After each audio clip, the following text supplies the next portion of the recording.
Hello, and how are you? My name is Winnie Barawa, and welcome to this session on causes, myths, and facts about gender based violence.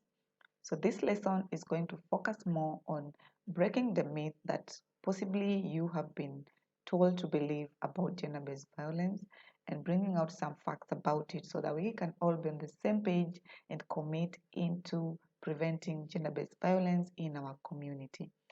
Be with me till the end, and if you're new, this channel focuses on lessons, lectures, and interviews pertaining healthcare. My name is Winnie Berawa.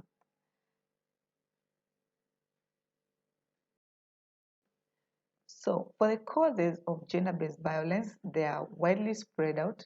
However, we say, regardless of whatever situation, at no given time are you allowed to practice gender based violence on any persons, regardless of being men, women, or of different identity. So let's start with the first factor that we talk about social cultural factors.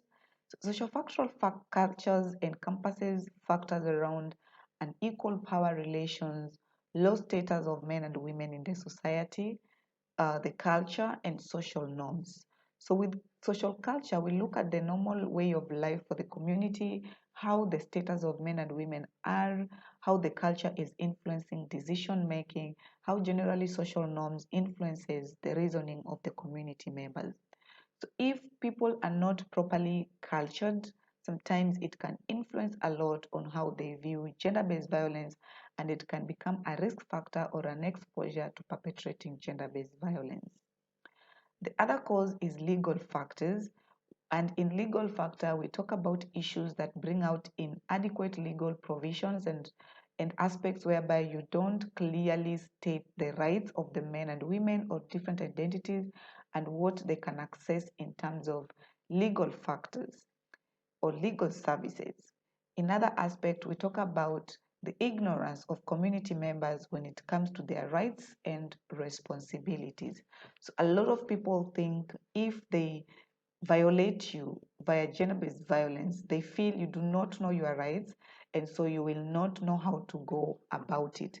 And so they take advantage of that and really practice any form of gender-based violence on these particular people because they know the victim or the survivor may not know which way to go or which rights they can have on themselves. Then the other factor is on policies and practices. And unfortunately, this encompasses factors such as negative policy environment, gender and insensitive policies. When you look at the negative policy environment, you find that sometimes we have policies that are very unfriendly or that are unfavorable and they don't clearly cover the rights and responsibility of the community members. You will find in some communities, some policies, or in some countries, some policies are very unfriendly, or the policies do not favor particular gender and they favor the other gender. So we have imbalanced policies or policies that are just inconsiderate of the other people's. Then we have economic factors. And in economic factors, we talk about economic dependency, poverty, limited opportunities and income sources, or lack of control of own resources. And because of the economic imbalances, unfortunately, women are still at the losing end when it comes to economic sources. You find that there's a lot of dependency where maybe the women are still depending on men for source of income or source of their own expenses. But also we have cases of generally poverty that could be biting both men and women, and for this it limits the opportunities, and this becomes an exposure or a risk factor where people start becoming vulnerable and easily exposed to aspects where they can be exploited or physically misused because they are in the need of desperately looking for these economic sources. So the factors can be many, and from the highlights here, you can see we have the social cultural, the legal, the policies and practices that are unimbalanced, and issues around economic imbalances or economic scarcity.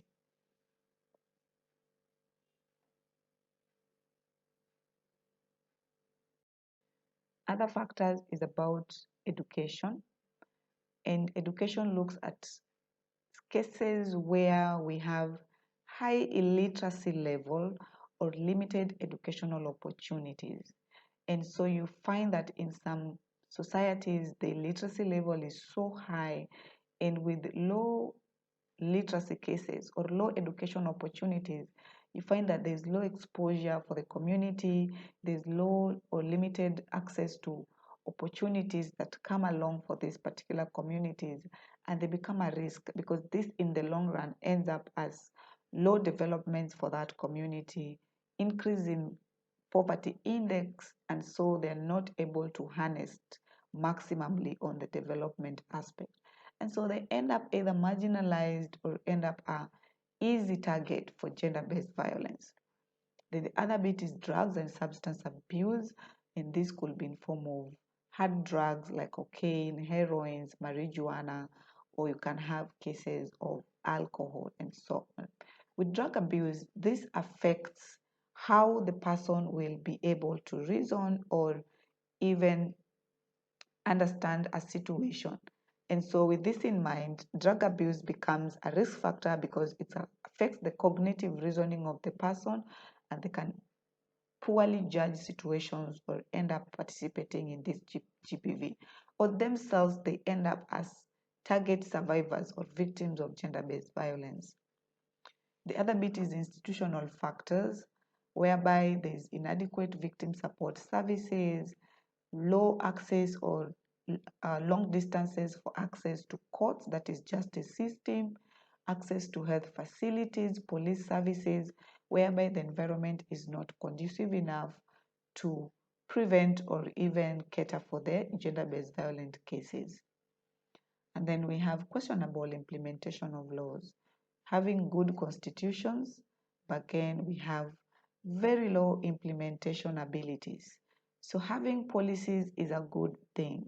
But now, how actively are we implementing these policies when it comes to gender-based violence? So these are aspects that need to be looked into as we're looking at the causes of gender-based violence. And then the last part about causes, we can look at lack of institutional grievances and compliant procedures. And this is where brings us again back to a state whereby the perpetrators might know that you don't know your rights, you don't know your freedom, and because of this, they can take advantage because the other bit could be they know you don't understand the compliance procedures, that you don't know where to start from in case you've been affected with gender-based violence. So they'll keep on repeating the cycle of gender-based violence on a patient or in a person because they know the affected might not know the process to follow when it comes to seeking the justice or seeking for their rights. So this second bit, we are going to expose the myths that surrounds gender-based violence. And part of this, partly maybe you had believed on them, while others maybe you've not heard on them. But the myths are so many. People believe in very weird things out here, but it's our responsibility to collectively try to demystify these things that they believe in the myth and misconceptions, to just allow all of us to practice equal rights on each other and to keep one another safe from gender-based violence. So one of the myths says conflicts and discord are a normal part of any relationship. Please, this is not true. You don't have to be in any relationship where there are constant conflicts. Then others believe men and women are equally violent to each other. Well, I don't think that could be true. And others say domestic violence happens only to certain people or to certain types of people, where they assume if you're maybe the husband and you're too stubborn or you disturb people in the house, if you come, then the wife has a right to beat you, or in the vice versa. Well, that's not true. Then you have aspects like gender-based violence only include physical violence. Well, gender-based violence are of different types or different formats, which we will discuss in this series. And this can include aspects of hitting, punching, biting, slapping, and so on. But just remember, we had mentioned psychological violence, we mentioned sexual violence, harmful practices, and even economic violence. Domestic violence is said to be a family matter and therefore should not interfere with it. Well, any form of violence is not a private violence. It is all allowed to be followed on by any person who can help seek for right and justice without ignoring that. A man cannot rape his wife. Well, a man can rape his wife if the wife has not given consent, and a wife can also end up violating his husband if the husband has not given sexual consent. So, yes, any of them can actually participate in sexual violence of either of them.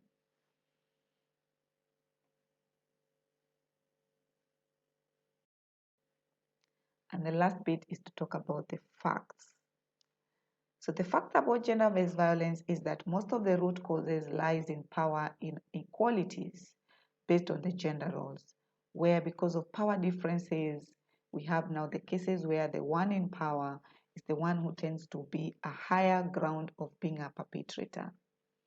GBV can occur throughout a person's life cycle. You can occur at childhood, infancy, teenagehood, adulthood, old age. It can go all the way to the last cycle of a person's life. So it can happen throughout a person's life cycle. The risk of gender-based violence the risk of gender-based violence increases in cases where there is conflict-affected settings. And the other bit is gender-based violence is a form of violation of human rights. So if you participate in gender-based violence, then you are perpetrating violation of human rights, which is a global right to anyone, that nobody is supposed to be a victim of gender-based violence. Gender-based violence has widespread implications, and this could vary from psychological, social, medical, and also legal implications. The other fact is the rights and needs of the survivors should be preeminent when you're handling any form of gender-based violence. And women cannot be the sole bearer and responsibilities for combating GBV in our community. This should be a collective responsibility for all of us to work towards ending gender-based violence. Gender-based violence is linked to poor maternal and child health and also HIV and AIDS. Look at it this way.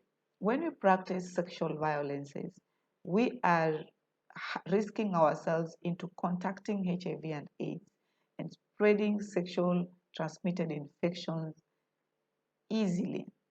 However, if we practice physical violence on pregnant women, then we are promoting poor maternal health, we are promoting poor child health, risking increase in mortality and morbidity cases on these two vulnerable populations.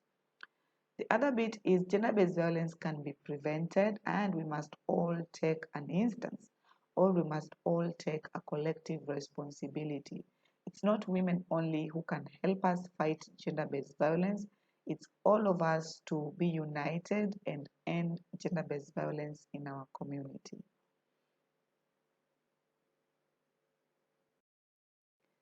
So thank you so much for being with me all the way to the end. And as I always say, I encourage all of us to subscribe to the channel, give it some share to your members or friends who will enjoy this content, give it a comment, and also like if this video was very helpful to you.